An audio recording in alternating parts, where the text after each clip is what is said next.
that. I like the colors of the food, and I remembered. Yes, yes. Well, we're talking about food, obviously, and we're talking about achieving sustainable food security. An assessment in late 2024 found that a staggering 33 million people will face acute food insecurity in Nigeria in 2025, with the number of people facing emergency levels of need projected to almost double. Ouch. Food security is a critical issue that affects millions of people worldwide, and Nigeria is no exception. As Africa's most populous country and one with significant agricultural potential, Nigeria faces numerous challenges in ensuring that its population has access to sufficient, safe, and nutritious food. So, how is Nigeria going to achieve this? Well, we have a panel to look at this with us this morning, and they might be able to proffer some solutions so that we don't have 33 million people going hungry in 2025. I'd like to welcome Professor of Agronomy, Professor James Jayeoba, who is joining us from our studio in Abuja. Good morning, Prof. Yeah, good morning. And we also have Jerry Tobi Olariwaju, who is team lead, Jet Farms and Agro Solutions, and he is a farmer. Yeah, good morning, Good everyone. morning. Good morning. Good morning, Agbekoya. Yeah. I'm just curious. Let me speak first of all to Prof. You know, one of the concerns that have been out there over time is not that we don't have food, but that we don't have it sustainably. Now, you would know, Prof, that a good number of people say that food prices are coming down, and there are those who are saying, okay, it's because, you know, there's a lot of importation of food now and all of that. So we are talking about sustainable food security, not just availability. So what are the things you think we're doing fairly right, and what are the landmines you think we're probably already planting in the future? Yeah, thank you very much. Just like you said, there are a lot of things that the government is doing right presently. You talk about the window of opportunity to import food given by the president last year. Yeah, anyway, that was to address emergency, you know. When you have very serious food crisis and food inflation, the first thing that you do is, first of all, to crash the price and see how your citizenry will survive, because food first. Then, yes, the effect is what we are seeing now. There are a lot of food in the market, coupled with the harvest season that we are in. So a lot of food is coming in, and the prices are coming down. But when we talk about sustainability, we are talking about sustaining the production of food. Coincidentally, there are a lot of production going on in Nigeria, but the major issue we have is the huge yield gap that we have. For example, average maize yield in Nigeria is about 2.2 tons, compared with 5 tons that is achievable in South Africa, and the global average of about 8 tons. You see that that huge yield gap, while the farmers are producing, but the yield gap will not make them to be able to get much profit from per hectare of the size of their land. But if for us to be able to achieve and bridge the yield gap, we need to begin to talk about sustainable agricultural production and regenerative agriculture. Regenerative agriculture did not talk about production alone. It talks about returning nutrient back to the soil and bringing the productivity of the soil and improving the inputs, improving the seed, improving, and taking care of climate change and all that. But the most important thing is to begin to practice regenerative agriculture.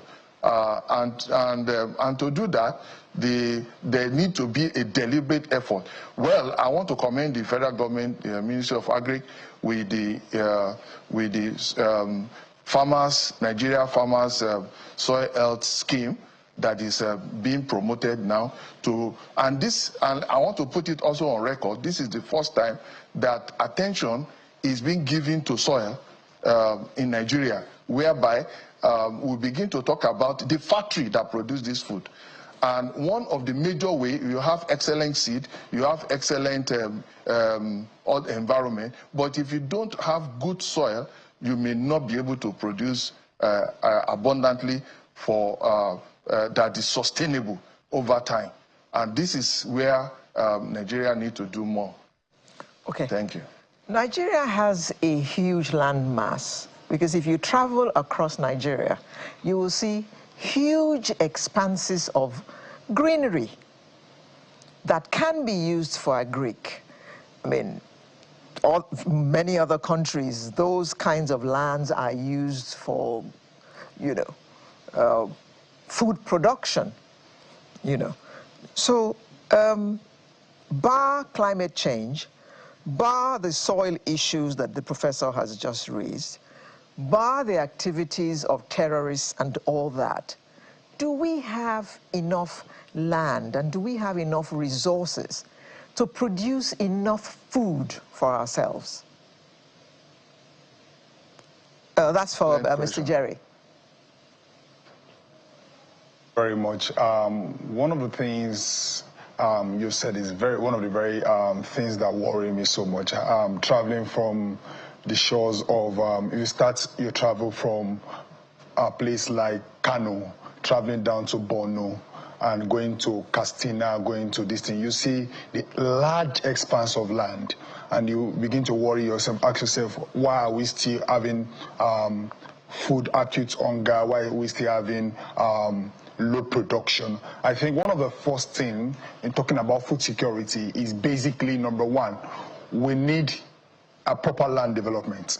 One of the reasons why countries like the US and the Europe, in North America can ensure sustainable food production is because, number one, they're able to develop those lands, prepare those land, irrigate those land, prepare it for full farming. But one thing we saw in Nigeria is that with our large land mass, we see people doing farming in little spaces, 0.5 hectares, 1 plot, 2 acres, and the rest, which doesn't have for that sustainable food production. So for us to have this, to make use of this food, large land mass, one of the first things, and I think the federal government is thinking towards that direction, but I think there needs to be a comprehensive strategy, a comprehensive policy that we ensure that we can cluster ourselves. Now, I had opportunity to farm in Nassau. I had over 300 hectares. Another person had 1 hectare, and I realized that when we're able to do this 300 hectares, we're able to bring at least more than 700 farmers together. We're able to come together, say we want to join, we join resources together, we join our mechanization, we bought inputs together. We're able to produce at a very low cost than when we do it separately. So one of the things I've always said in the time past has been that we need to ensure that we bring cluster farming together. We join ourselves together. We hold our hands together. Then government support us, just like what the government is doing concerning even the mechanization projects. They're about to distribute over 2,000 tractors over 5 years. And I think it's a very awesome one. But one of the things that I think the federal government should do is the ability to cluster us together, bring all farmers together, look for how we can use our large university land mass, all the large, I don't know, I can say the military land mass, all those large land mass we see up and down. I think one of the very important things for us to have a sustainable, the word sustainable, food production is for us to bring it. Even insecurity, you curb insecurity from that. You curb the prices. You'll be able to crash the prices of input, because that is one of the greatest problems for farmers. The prices of input keep on getting high because we don't have that collaboration together to talk to the producer and say, oh, we want to buy this product at this low price. If you supply us, we'll be able to do this thing. Agri-finance will be easy also for us if you come together. So that's one of the very key things in achieving food security, sustainable food security. I'm glad you raised the issue of funding, because you started by complaining about farmers farming on small holdings, small pieces of land, and not doing agriculture on a grand scale like other food secure countries do. The issue of funding is one that we should also be looking at. Those holdings are small because the farmers do not have enough money to make them bigger. So how can they access more funds so that they can have bigger farms and produce more? Professor, can you help us with that question? Yes, so please? Basically, I've had opportunity to work with a lot of agri-finance organizations, from the banks to the DFIs and the multilateral. And one of the things they keep on complaining is that, you see, these smallholder farmers are in their chunks. Now, the government is responsible. Yes, I say the government. You need to create an enabling environment. These small people are in their cooperative. We need to strengthen that cooperative system. We need to create a policy that strengthens the cooperative system. So let me give you an example, and I want to be very clear about it. If you go to a place called Jere in Kaduna, you see what the government has done there. Maybe one past administration has done, maybe the Obasanjo administration, I don't know if it's the Obasanjo or Jonathan administration, has done very laudable initiative. You brought in, I think they developed the land by the lower basin, they put in the irrigation system there. And I can tell you, if the bank can point to that, okay, we have 1,000 farmers in Jere local government, we are ready to fund you, knowing that you are not in one place where we can't access. Funding is available. Just that one of the very important things is that we need to aggregate ourselves. Secondly, another thing is that we need to also be able to critically look at what is also hindering this country from coming. We know that there is a lot of risks in agriculture, and for risks to be, we need to also know that there's a number of risks. Number one, the bank also should be able to prepare what we call the risk guarantee. I don't know, maybe it's going to be the government that are going to support the bank or any funding they are getting. There's also going to be a risk guarantee system, and I think that what the NISA was created for. So when there is a funding, a financing, there should also be what we call the risk guarantee to be able to support. And when these issues of maybe low productivity, like what Prof has said, when issue of maybe post-harvest losses happen, when you're unable to meet up with this thing, the lands are insured, the products are insured. I'm telling you, banks, financial institutions will be interested in funding the institution, the agricultural, the agri-processing, and all this stuff. So I think one of the very first things for us to understand is that the smallholder farmers need to come together. Number two, we need to also know that the bank also need to have what we call the risk credit guarantee for agriculture. Prof, one of the things I play in my head is whether or not this is not just one of those flash-in-the-pan situations. It's the sustainability that's a problem for me. Okay, maybe I should put it better. Availability is one thing, Prof. Sustainability, security is another. Food availability is one thing. Food security, that's another thing altogether. I have had course in the process of, doing this job, to know that a good number of times, some of the tremendous opportunities we have, we export them raw. And there are those who feel that we export jobs, we export opportunities, we export raw materials. For instance, cocoa, we export it wholesome. And all of the opportunities, all of the spin-offs of that product, they go elsewhere outside of Nigeria to no benefit to Nigeria at all. So in a way, it kind of sends a signal of insecurity to me, food insecurity.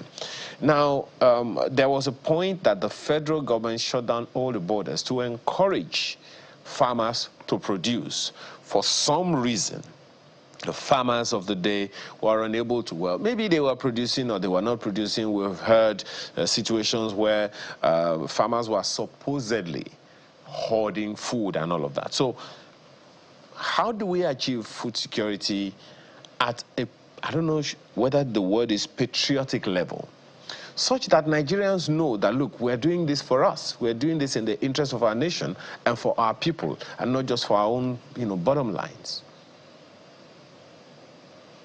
Yeah, first thing we have to understand that the agriculture we used to have before, we need first of all to remove the culture from agric and replace it with business.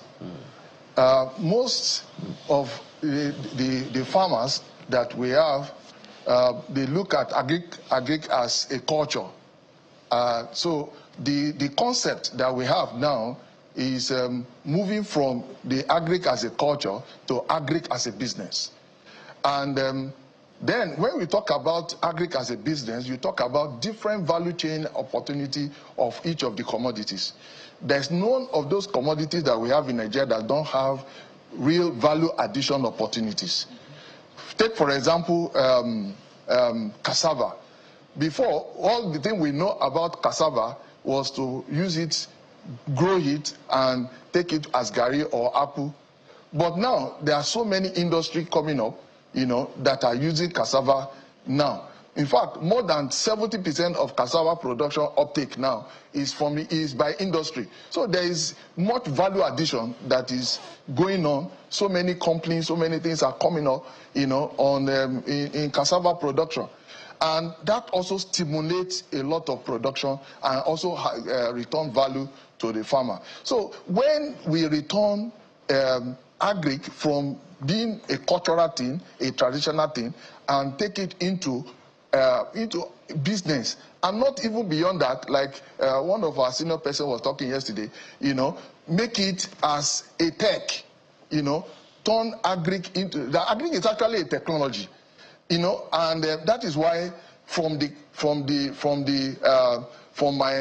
place I'm coming from, as in the faculties of agriculture in Nigeria, we are training the students to have that culture of agric as a business and agric as a technology, and going from there, we will be able to, have a good base for most of the commodity that we are having. For example, tomato, when we begin to add value, these are things that they are perishable. Their shelf life is very short.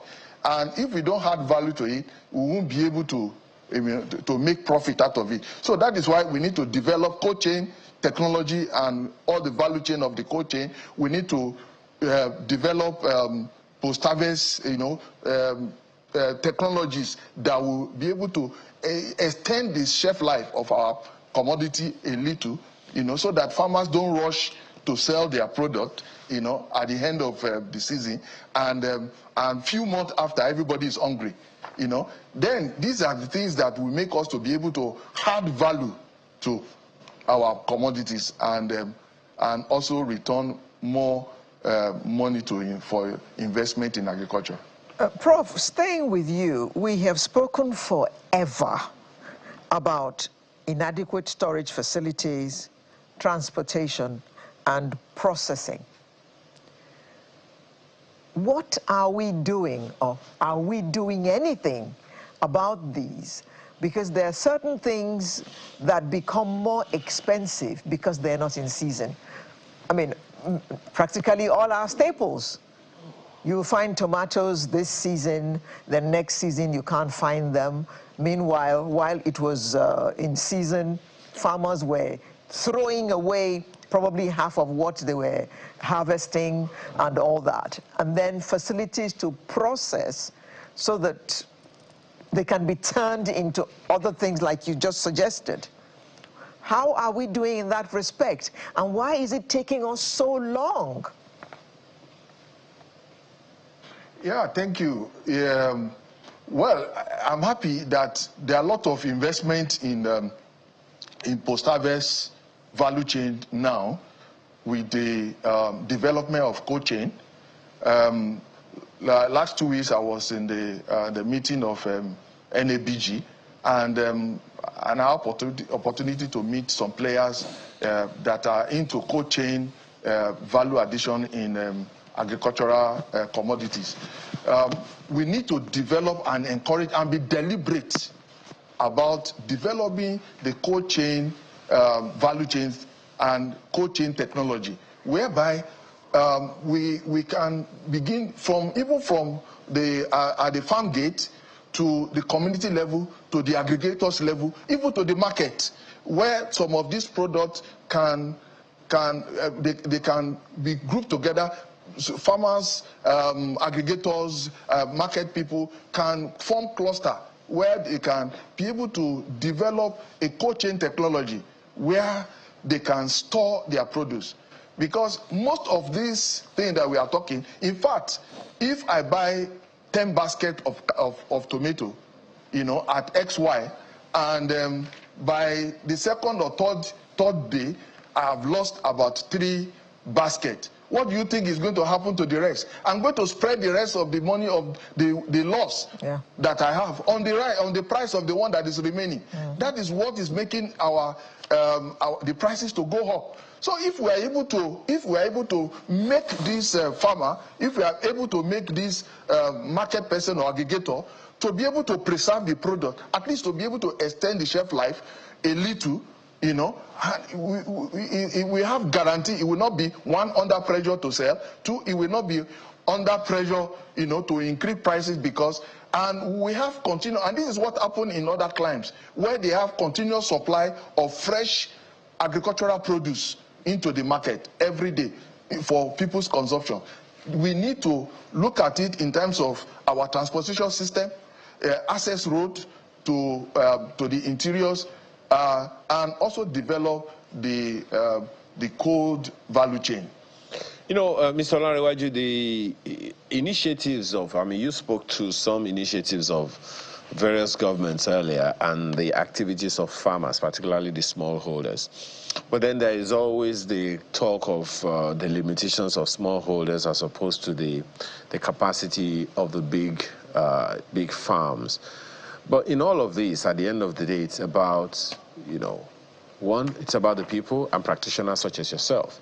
But the enabling environment people talk about from time to time is that which a good number of people believe only governments can provide, federal government, state governments, and all. I'm looking at a document here that talks about the persistent violence in the northern states, in what they call the Bay states, the Borno, Adamawa, and Yobe, which is hindering food availability and access. And you've also heard Prof talk about the consideration of the logistics now of transporting food from the farm to the table of Nigerians. Do you think the gaps in infrastructure, the gaps in logistics, the gaps that farmers cannot provide by themselves, do you see government initiatives at various states stepping in to at least try to ameliorate some of these or close some of these gaps? Yeah, thank you very much. One of the things I've seen so far, and I think we should not throw those bad hands to the government saying, oh, the government are not doing anything. I think we should appreciate what the government has done and tell them what more they should do. Infrastructure gap from land development. I told people, if you want to do agriculture, food security, you want available food, accessible food, from number 1, land development. And I think the government has seen that problem from the Niger state government to the Ekiti government to Lagos state in their agri-food innovation hub to, I see some other states or pocket of states picking up those stuff, and I followed it all through, saying now the federal government doing through the mechanization program. But one thing I think there's still more gap to be filled. Just like Prof said, the cold storage. I know I've been hearing the talks about the NSI doing stuff with different ministries and different bodies, trying to do the cold storage stuff from the Bay States. Those are from the northeast to the north central to the northwest, down to this thing, especially for perishable goods like tomato, onions, and the rest. I see what NSI is doing that, but I think they need to hasten up this process. One of the other infrastructural problem I see the government is not looking for an all-year-round farming is irrigation. And I think we should know that government has done, there have been a lot of innovation towards irrigation. So you don't need to build those big pivot system again. They are the solar powered irrigation, very small, portable, movable, and very awesome solar powered irrigation system. And also you can see the greenhouse. I know I've been hearing the minister saying something about the greenhouse initiative, and I think it is high time for the minister to please hasten up to ensure that this greenhouse initiative kick off. Also, infrastructure problem around food storage and processing. I think we are missing a lot, because the other madam said something around exporting our raw materials, and I think it's painful. I'm being pained that we export a lot of our raw materials. We are losing job. And I can tell you, for instance, I personally, I'm farming ginger, I farm turmeric, I farm rice, and I asked myself, one day I had the opportunity to travel for a farmer conference in UAE, and one of these guys told me, hey, Jerry, can you supply us dried raw ginger? And I said, yes, I can. But I asked him, okay, what do you use this raw ginger for? And he told me that he just process it and send it to North America. I said, what is the processing? He said, he just grind it. And I said, just grinding? That's losing a lot of money. And we sell it to them maybe at $1,005. Oh, we made FX, thinking that we have made all the FX. And boom, I asked him, how much is he selling? He told me he's selling maybe $3,000 to $3,500. I said, just to grind? And I took that bold step on my own. I said, when I came back in 2019 that year, I said, from that year, I started planning and how I have my processing facility. And those are the things government should start investing into. Those little processing facilities are the one that made China today. Those little processing facilities are what's making India great today. So from land development to the greenhouse initiative to solar irrigation. You don't need, I told you, you don't need that more expensive pivot irrigation. Solar irrigation that are less than 500,000, less than 400,000, you can get it. And also to the food processing, because I tell you, we export a lot of our raw materials and we are losing job. I can tell you, when I started out my processing, my little processing facility, I was able to employ more people. I was able to create more job for people, and I can tell you, our young people want to come into this section. All right, you know, Mr. Larawa, it's quite a lot, and a very, very encouraging thing to hear. But there is another question as to whether or not we even value or appreciate what we have. Prof, this question is for you. We had the privilege of speaking with the Minister of Livestock Development. I think it was on Wednesday or so. And part of the conversation went along the line of us eating our shoes and eating our bags. Well, it sounded laughable, but I had to call him, excuse me, please, don't tell us not to eat pomo again. Of course, he raised the issue of, I mean, if you look at the nutrient value, what is the name? Okay, please, just leave it for us. But the point that I'm making is, I'm sure you probably have also seen that video of a Nigerian somewhere in some part of the world saying that, and bringing it to our attention as Nigerians, that the so-called Italian leather, a load of them come from Nigeria. In fact, there's a report on the NEPC website, the Nigeria Export Processing Council website, that says that 90% of our leather, of our livestock hides and skins, they're exported. And that 70% of those go to Italy and Spain. Of course, China gets some, Spain gets some, and a whole load of others like that. All those designer bags, exactly. Right? So now, that is the current state in which we find ourselves, Prof. So in terms of value of our own, what is ours. Do you think we value it enough to say we're going to do everything to begin the value addition at home, just as Mr. Olanrewaju has said? Because on the one hand, we're losing money. Number two, we're even losing a name, because Italian leather is Nigerian leather. Yeah, you just raised a very important commodity in agriculture, which is livestock. Livestock alone is capable of raising the GDP of Nigeria tremendously.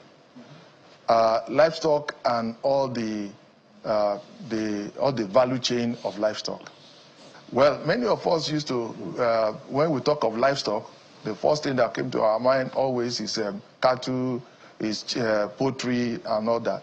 But there are a lot of value additions in livestock. For example, our milk. Nigeria presently, the yield of our milk is about 1 kg, you know, and whereas in some other climes, like in US, they have up to 34, 35, 40 kg, you know. Well, talking about the leather and all the other value chain, just like the milk and poultry and other aspects of livestock, it is high time that entrepreneurs in Nigeria see opportunity in agriculture. I can tell you that the future millionaires, the future billionaires in dollars are going to be agriculturists.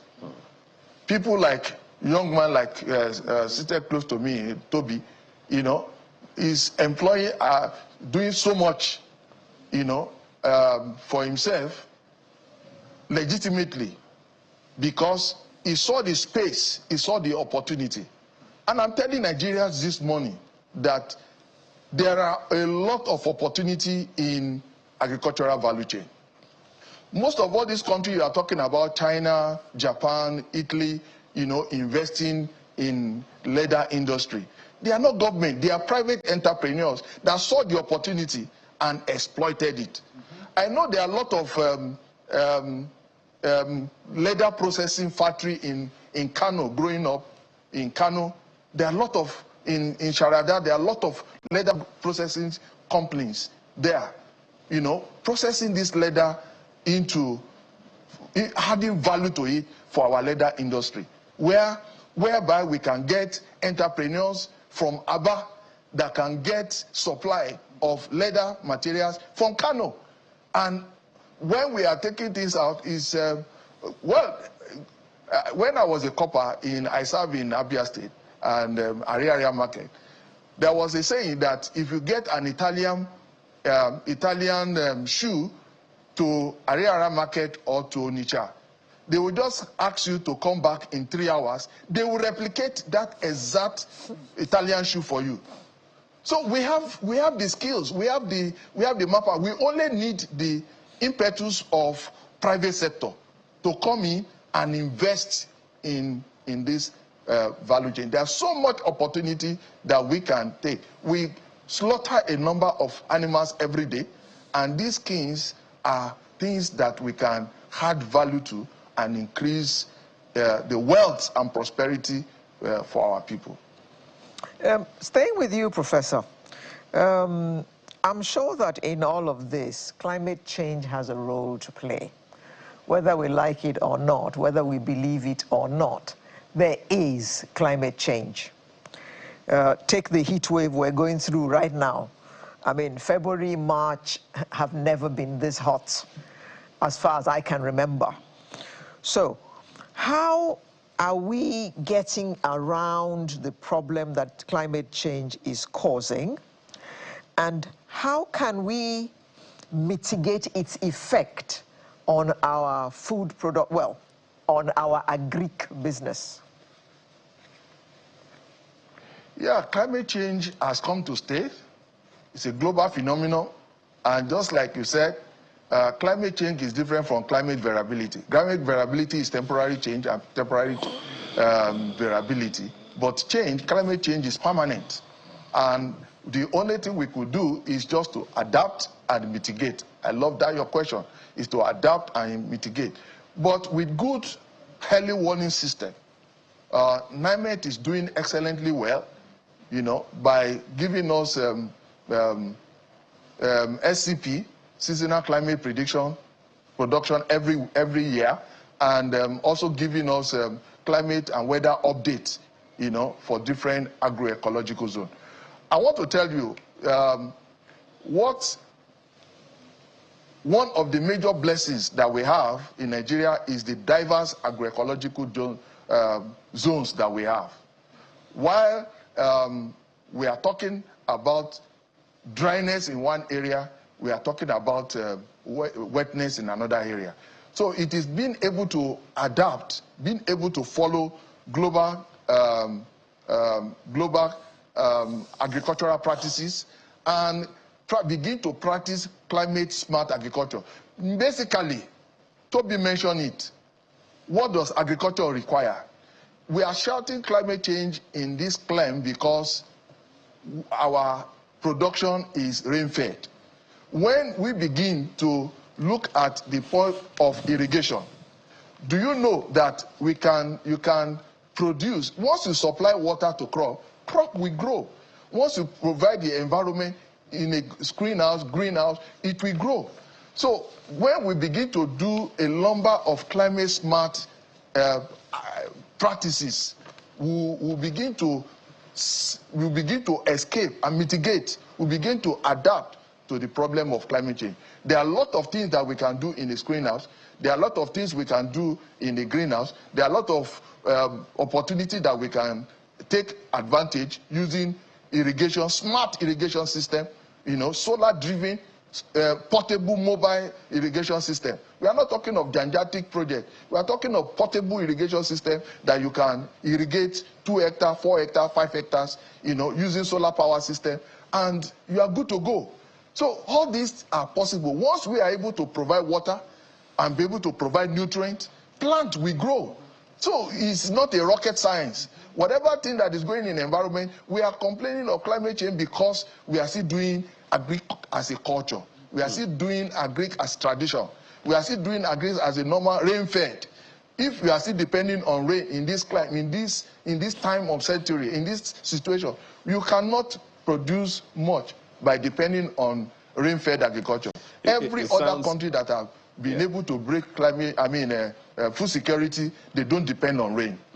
It sounds that, you know, the language is changing very, very fast. More and more people are looking at it as agribusiness as opposed to just agriculture.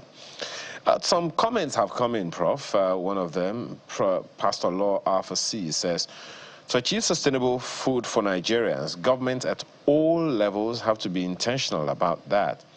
Since internal production can't take us anywhere, let government open up importation for all manner of food items from all parts of the world, but effect regulation. I'm not sure the farmers are going to be happy with you, Pastor Law.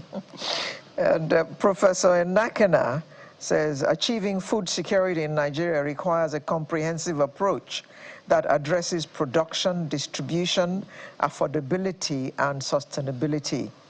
Improve rural roads to connect farms to markets, expand storage and processing facilities to reduce post-harvest losses, invest in cold storage and transport systems for perishable foods, promote local food processing industries to reduce dependence on imports, support smallholder farmers with access to finance, technology, and markets, develop food processing clusters to create jobs and stabilize food supply. That sounds like consultancy from Prof. Joshua Kenabi says, hello, team. Oyo State is doing something similar to what your guest is doing at Fashola Agribusiness Industrial Farm Settlement. Another one is starting in Erua. These are huge hectares of land where private farmers are farming seriously. Other states can visit Ibadan to check. They even grow animal feed on the land. Oh, they even grow animal feed on the land, though. A lot more. Well, I can confirm this because I have been to. I mean, it's as far as your eyes can see, that Fashola farm. Alera, for me, because I'm a Lagos boy, it is far. But trust me, it's a very safe place to do agriculture. Michael Olanrewaju, he says, food security can be achieved when a farmer gets good price to encourage him to increase farming activities in the next season. Why government should control price by I don't get this. Okay. Why government should control price when farming is surplus in the market, just to encourage the farmers. Oh, okay. Government should buy their surpluses to encourage them to produce more next season. Okay, fine. John Ayodele says, I'm interested in this topic. Agriculture is the life wire of any serious nation. However, the activities of the herdsmen and kidnappers are the major problems. People are afraid of going to the farm, be it mechanized or otherwise. What is the way forward? That's from John Ayodele. Prof, you want to quickly speak to that? What is the way forward? To be fair to government, in the last 2 years, the security situation has improved, and in fact, that is also partly one of the reasons why we have also more food in 2024, 2025 in the market, because there are more access to the land. Okay. But however, I know the